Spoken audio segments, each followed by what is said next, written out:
այս ընտրությունների արդյունքով է որոշվելու հայ ժողովրդի եւ մեր պետականության ճակատագիրը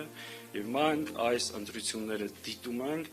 իբրև հնարավորություն այս իշխանության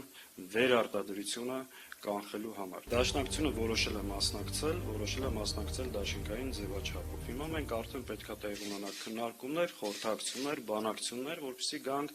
եզրակացության։ Այդ բոլոր հարցերը արդեն տեղի կունենան եւ վերջնական որոշման կգանք այդ քննարկումների եւ բանակցությունների արդյունքում։ Մենք ունենք ցանկություն, ունենք հնարավորություն, ունենք ինչու՞ չէ հավակնություն դաշինքը պահպանելու, այն ընդլայնելու եւ ավելի ազդեցիկ միավոր դարձնելու։ Մեր նպատակը այս ընտրություններին 4, 5, 8 կամ 10 падգամավոր ունենալը չի։ Մենք նախընտրում ենք դաշինքային ձևաչափ, որպեսզի այդ դաշինքի արդյունքում մեկտեղելով մեր ուժերը, հնարավորությունները, ռեսուրսները ավելի ազդեցիկ արդյունք գրանցենք։ Հայաստան դաշինքը նախորդ ընտրություններին ստացել է շուրջ 280,000 քվ։ Նախորդ ընտրություններին մասնակցած մյուս 23 կուսակցությունները ըստ էության շեմը չեն հաղթահարել։ Ես չեմ ասի, այդ շեմը անցեք, նոր մեկին միանալու չմիանալու հարց քննարկենք։ Ես ասում եմ, որ որևէ մեկը թող պահանջ չներկայացնի, ով ընտրություններին մասնակցի, ով չի։ Որևէ մեկը այդ բարոյական, քաղաքական իրավունքը չունի այդ պահանջով հանդես գալ։ Մենք երբեք որևէ մեկին չենք ասում մի մասնակցել ընտրություններին, ընդհակառակը շատ անկեղծ հայտարարում ենք, որ շահագրգռված ենք, հետաքրքրված ենք, նաև նոր ձևավորվող ուժերը կարողանան ազդեցիկ ներկայություն ունենալ խորհրդարանում։ Ընդդիմադիր դաշտի ուժերը պետք է մի կողմ դնեն շատ ամբիցիաներ, տարաձայնություններ եւ մեկտեղ են իրենց ուժերն ու հնարավորությունները ձևավորեն առնվազն 2, 3, 4 ազդեցիկ բլոկներ, որպեսզի կարողանան նախ շեմը հաղթահարել եւ երկրորդ գրանցել ավելի արդյունավետ արդյունք մեր գլխավոր նպատակը այս իշխանության վերարտադրությունը կանխելու համար։ Ցանկացած ուժ պետքա պայքարի հատկապես ընդդիմադիր դաշտի ուժերը ոչ թե միմյանց դեմ, միմյանց թիրախավորելով կամ մեկ թիրախ, դա գործող իշխանությունն է, իսկ մրցակցություն, միմյանց քննադատություն մենք շատ նորմալ ենք վերաբերվում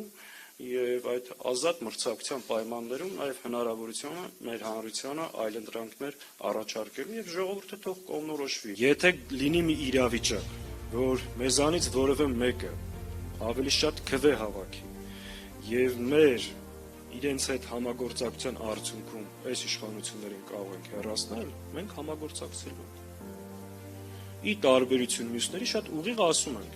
եթե որևէ ուժ մեզանից ավել քվ է հավաքելու, խոսքը բնականաբար իրական ընդդիմադիր ուժի մասին է, եւ մեր համագործակցությունից է կախված լինելու այս իշխանության հեռացումը, մենք այդ համագործակցությունը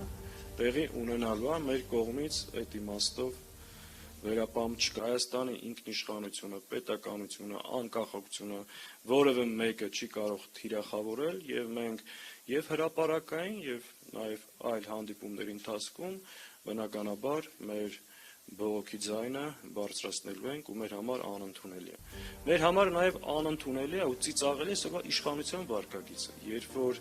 գիշեր-ցերեկ Հայաստանի Հանրապետությանը թիրախավորում են ամենաբարձր պետական մակարդակով Ադրբեջանից եւ Թուրքիայից, Հայաստանի ինքնիշխանությունը դնում են հարցականի տակ, Հայաստանի կողմից որևէ պատասխան չի հնչում։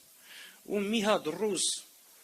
չգիտեմ, վերլուծաբանի համար ամբողջ պետական համակարգը ալեկոծվել է։ Այս իշխանությունների ստեղ էլ կարճ մի բանի ուզում եմ անդրադառնալ, հիմնական խոսույթը առաջկա ընտրություններին լինելու է խաղաղության օրակարգը, ոնց որ դա տեղ ունեցավ 21 թվականին։ Այս ուժը արդյոք իրավունք ունի խոսելու խաղաղությունից։ Խոստացել է ակնհայտ թուղթ ու գրիչով միջանցք Ադրբեջանին եւ Թուրքիային ու նաև հրապարակային ստանձնել մի շարք պարտավորություններ ապագայում զիջումներ անելու համար, սահմանադրություն փոխելու, անկլավներ տալու, հայտարարել է, որ Հայաստանի տարածքում կան ադրբեջանական, Հայաստանի հսկողության տակ կան ադրբեջանական տարածքներ, որոնք պետք է վերադարձվի, այսա Նիկոլ Փաշինյանի խաղաղության 5 տարիները։ Եթե հիմա նորից պետք է Հայաստանի Հանրապետության քաղաքացին հավատա, այս ինչ որ ասում, դրանք չոր փաստեր են, չէ՞, որևէ մեկը չի կարող դա երկել։ Իսկ ո՞ս կարելի է սրան հիմա հավատալ ու ասել խաղաղություն է բերում։ Պատերազմի, պարտության, կորուստների խորհրդանիշն է այս իշխանությունը։ Ու հիմա իրանք փորձում են ներկայանալ խաղաղասերներ, մեզ էլ ներկայացնել իբրև պատերազմի ուժեր կամ ռևանշիստներ։ Հիմա տեսեք, իր կառավարման տարիները, վերցրեք, տեսեք այս դաշինքի կառավարման տարիները ու կհասկանաք ով է խաղաղություն բերողը, ով պատերազմ։